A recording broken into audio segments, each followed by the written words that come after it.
Well, it's always interesting to follow Secretary Clinton committed the United States to a policy of principled engagement. Just a few weeks ago, Presidents Obama and Medvedev met in Prague to sign a historic arms control agreement. So indeed, this is an auspicious moment for stock-taking, and the World Russia Forum here today is obviously an ideal venue for doing so. And as somebody like Ambassador Kislyak, who's experienced more than a fair share of ups and downs in U.S.-Russia diplomacy, I confess that sometimes I find this complicated relationship to be a little like riding on a roller coaster. Less than 2 years ago, then President Putin's speech at the Munich Security Conference had highlighted the disarray in our relations with his charges of Cold War thinking. In short, we faced a situation where mutual frustration threatened to overcome our mutual interests.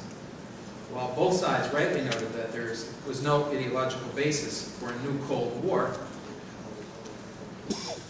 acknowledging that only if Russia occupies its rightful place as a great power can we achieve the partnership required to tackle the challenges of combating non-proliferation and terrorism, promoting economic opportunity and energy security, and working to translate our words into deeds. And I think 14 months later, the results are tangible. First, we achieved our highest priority, the conclusion of a legally. At the Nuclear Security Summit 2 weeks ago, Secretary Clinton and Foreign Minister Lavrov signed a protocol that will neutralize enough plutonium for 17,000 nuclear weapons. My second point is, even as we work to reduce our arsenals, the U.S. and Russia have intensified efforts to ensure that other countries do not acquire them. Over the past year, Washington and Moscow have worked closely with our European and Chinese partners on the P5+1 to hold Iran to account. Russia was a close and constructive partner in developing the International Atomic Energies proposal to provide fuel for the Tehran research reactor. This was a fair and creative proposal that would have given reassurances to both sides and bought time for diplomacy while helping to meet Iran's legitimate humanitarian needs. Bilaterally, Russia has reinforced to the Iranian leadership the cost of defying the international community. And while sanctions clearly are not Moscow's preference, President Medvedev has reaffirmed Russia's readiness to move forward on a new United Nations Security Council resolution in the face of Iranian intransigence. While we may have differences of opinion on tactics, the U.S. and Russia have never been as united on the objective of preventing Iran's emergence as a nuclear weapons power. Third, Russia has become a vital partner in defeating the Taliban and securing Afghanistan. People sometimes ask me, what's new in the reset?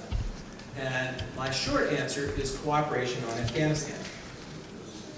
President Medvedev's offer of last April led to agreement on an unprecedented air transit agreement over Russia. Currently, the Obama administration took Moscow up on its offer of ground transport to NATO allies. And as a result, in the last year, more than 6,000 cargo containers and 23,000 military personnel have crossed Russian territory. An example of how different things are, the Commission helped facilitate an innovation dialogue of CEOs from American technology companies such as Twitter, eBay, and Cisco. And the delegation was responding to the Russian government's call for modernization through innovation.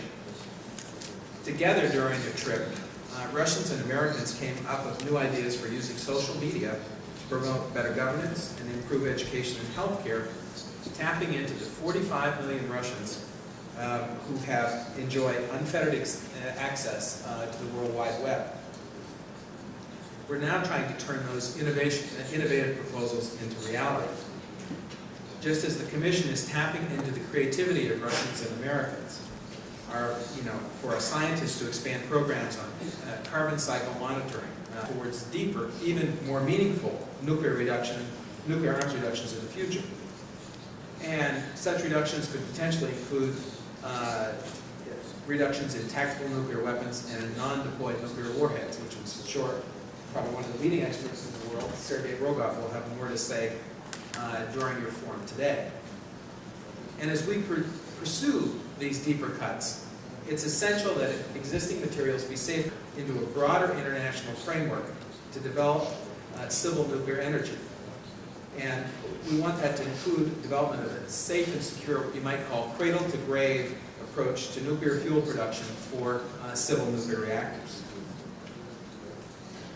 The second imperative will be to enhance security and stability, not just in areas of conflict, but in relations between Russia and its European, the NATO-Russia Council, and bilaterally, as how we can work together to increase strategic stability through steps that reaffirm the principle. Given the spirit of cooperation, it's disappointing that Russia continues to suspend implementation of the Conventional Forces in Europe Treaty. Our new special, particularly in this part of Washington, grapple with unemployment and financial regulation. Russian officials have to ask themselves why their economy was disproportionately battered during the crisis. In his State of the Federation address last November, President Medvedev acknowledged that Russians have not freed themselves from dependence. President Medvedev stressed on ending legal nihilism, his endorsement of empowering civil society, and his warnings about an intrusive government bureaucracy strike us as sensible.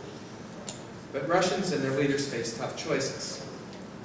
Russians will find, however, that American firms, their citizens, are primed to respond to and participate in opportunities in Russia. While two-way trade and investment, as Ambassador Kislyak noted, are anemic, major U.S. firms such as Microsoft, Alcoa, and Boeing have expanded investments as a sign of their confidence in Russia's long-term economic health. And Russian firms increasingly invest in the U.S., such as Alexei Mordashov's multi-billion-dollar bet on the U.S. steel industry. So the opportunities for cross-fertilization are certainly growing. And while I've only touched on the surface of U.S.-Russia relations, I'd like to conclude with a comment my friend and chairman of the Foreign Affairs Committee of the Federation Council, Mikhail Margelov, made last week on Capitol Hill.